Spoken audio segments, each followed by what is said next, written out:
Sa pamilihan, may iba't ibang produkto, tulad na lang ng mga gulay, karne, prutas at marami pang iba. Dahil sa pagkakaroon ng negosyo, may posibilidad umunlad ang mga bawat mamamayan. Kapag pinagplanuhan nila na maayos, pwedeng lumago ito.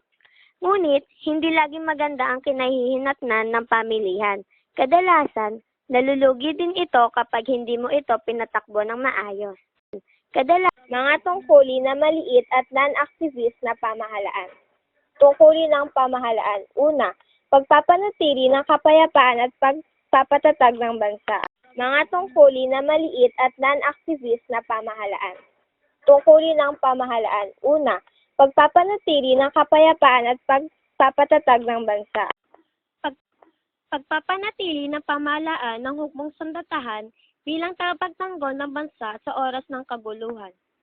Pagpapanatili ng pamahalaan ng kapulisan upang magbigay ng kapanatagan sa kalooban ng mga tao sa partikular na lugar sa bansa. Pagpapanatili ng pamahalaan ng hukbong sandatahan bilang tagapagtanggol ng bansa sa oras ng kaguluhan.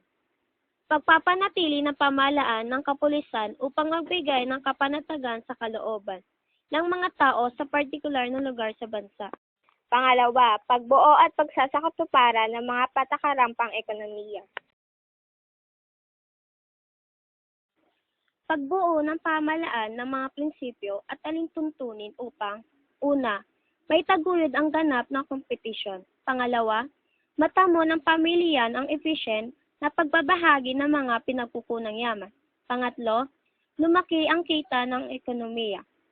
Pagpapata ng kaparusahan sa mga lalabag sa mga patakaran. Pangatlo, pagsasagawa ng pampublikong paglilingkod. Pagtataguyod ng mga pangangailangan ng bansa na mapapakinabangan ng karamihan. Una, pagtatayo ng mga daanan o kalye.